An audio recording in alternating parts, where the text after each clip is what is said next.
Minister Anand Sharma has categorically rolled out a rollback on the decision to allow retail FDI. He's also added that states that don't want FDI will not be forced to. That's part of the enabling framework. Explaining the reason for the delay, Sharma said he's personally spoken to all chief ministers to make FDI in retail a reality. Listen into that exclusive conversation. It is not that this was a government not capable of taking decisions. We believe in inclusive, consultative approach, which is required in a democracy, particularly when you are in a multi-party coalition. At the same time, we have taken decisions, some major ones, but people did not acknowledge the enormity of the decision made last year when we rolled out the national manufacturing policy. Sure. And we have moved fast forward to establish the townships. I'm talking about today. You talked about these decisions was made. Two of these decisions were made on the 24th of November last year. And held in abeyance. No, only one. Yeah, the multi-brand retail single brand was notified. Single brand was notified. Yes. Multi-brand was held because in abeyance because of opposition.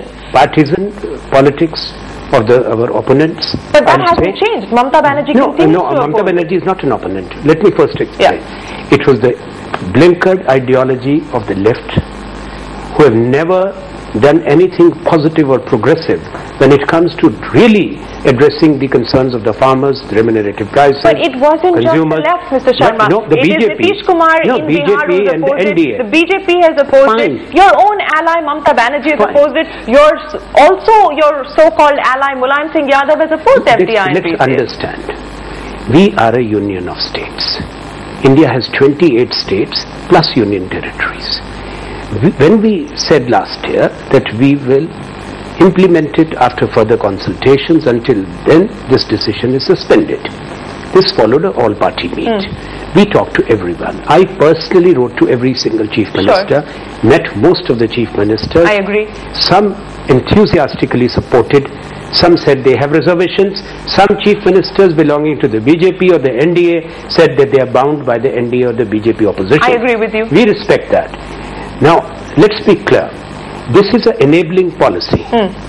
When it comes to licenses being given to establish the front end, it is done by the state government. I agree with you, but that's exactly my point. On the 24th of November, this is exactly what you said, that it will be up to the state governments to give out licenses to FDI-funded stores if they so decide. Almost a year later, we're putting out exactly the same policy. So why didn't you have the political courage to go through with it on the 24th of November 2011? Let me tell you, because they actually stalled Parliament. Parliament was in session. Stalled Parliament this but this time decision was not made. Just to allow Parliament to function and to agree for further consultations with all the stakeholders, we did that. Ministry of Food and Consumer Affairs did it, we did it. We talked to farmers associations, we talked to consumers federations, we talked to industry, we talked to community organizations, we talked to the states. Finally, let's be clear about one thing. Under the Constitution of India, every state has equal right. There are states who want it, they cannot be denied. Sure. There are states who do not want it, they cannot be forced. I agree with you. And no state can decide for another state. The point that I'm trying to make is that the argument that you're presenting to me today was the same argument that you presented on the 24th of November. No. This time it is put in the policy.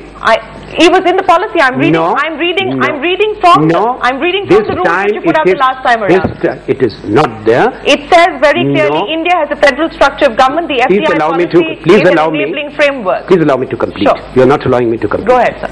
You have asked a question. Sure. Wait for the answer. Go ahead.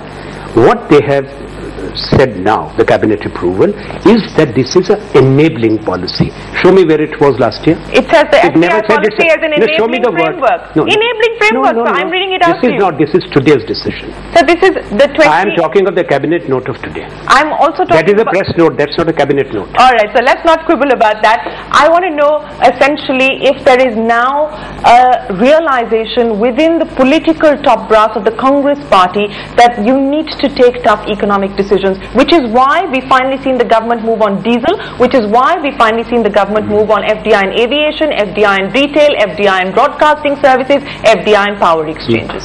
But this is not that we have done in 24 hours. These are well considered decisions after consultations. FDI in civil aviation, the group of ministers had met on 7th of February this year, and it was decided in principle. Then we started the consultations. the then finance minister, now the Rashtrapati, Pranab Mukherjee ji, he chaired that meeting in which we took a unanimous decision. The present finance minister, myself, civil aviation minister, we all were there. Sure. Now, after consultations and defining the parameters, we have taken the decision. Cabinet note was moved by my ministry. I agree. Few months ago. Yeah. So it has taken that much of time because we believe in talking to everyone, but that doesn't mean that when some people support, some do not. I've always maintained, and let me repeat it for the benefit of your viewers, that consensus building means talking to everyone, but consensus must never be confused with unanimity. I agree with you. If you are seeking unanimity in policy You're formulation, probably never going to get anything no done. country will ever make a policy. You'll remain frozen or rooted where you are. I agree with you. You're not going to be able to build perfect consensus. You're not going to be able to build unanimity. I want you to respond to Mamata Banerjee's statement saying that the TMC will decide its next course of action on Tuesday. It's given the Congress a deadline, or the government a deadline of 72 hours to roll back the decisions that have been taken. She says she was not consulted. She says she was shocked. No. You see, I can only say that consultation means what?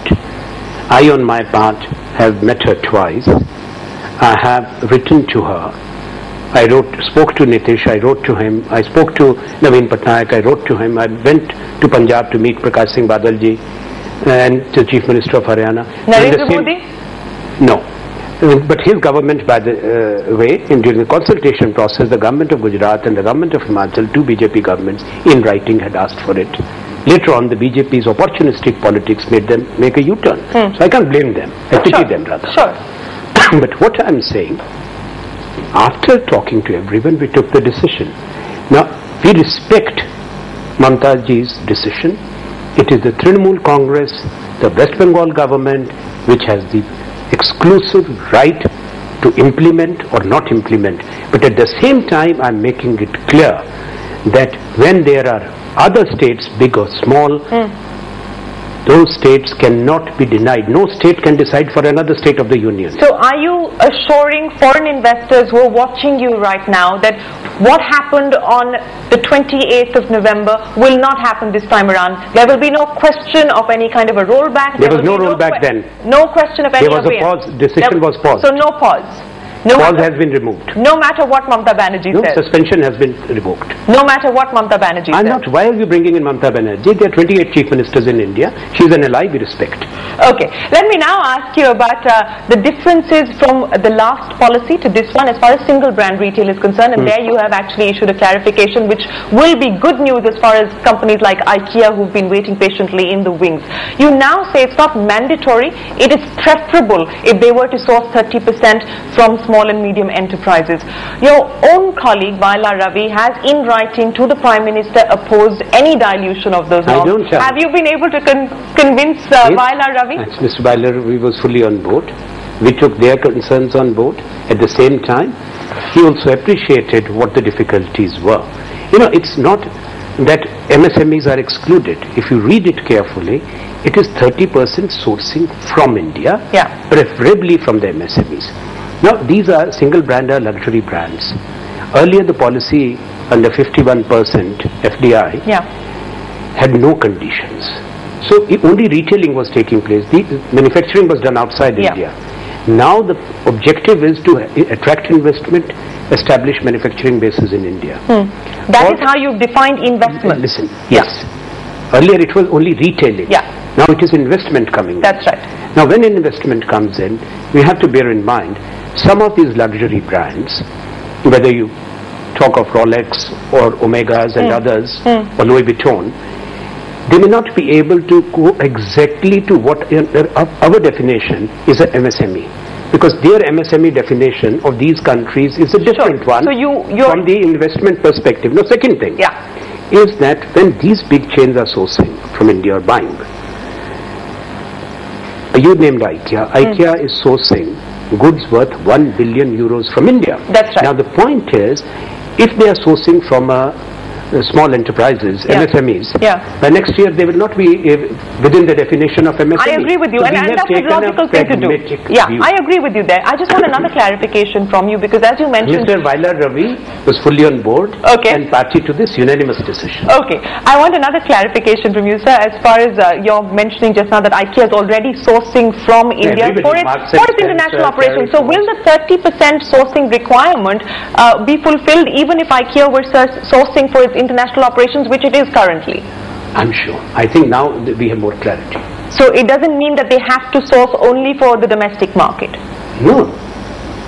Whatever they source, 30% in India, we have said 30% should be preferably from the MSMEs. Yeah, We're not saying that you reduce it, sure. but they are already sourcing, but they are not manufacturing. Now there is a huge difference. I get that point. But what, Buying something or manufacturing something I agree which with you. also leads to job creation, that is what we want to do. I agree with you. What has IKEA said in terms of when it will actually make that investment in proposal is India? already there. I know their proposal is already here with the FIPB. Has anybody else besides IKEA reached out to the government, reached out to you? Oh yes, quite a few papers and others. Offhand I don't know, but we have about 4 or 5 proposals pending. Well, that's the Commerce Minister Anand Sharma clarifying on several issues related to those crucial FDI decisions taken by the Cabinet today. You can catch that entire interview right here on CNBC TV 18. Let's talk about industry giving all the decisions taken a resounding thumbs up. Here's Adi Gujr, the President of the Confederation of Indian Industry. I began by asking him whether he believed this is going to change investor sentiment and with regards to the India story.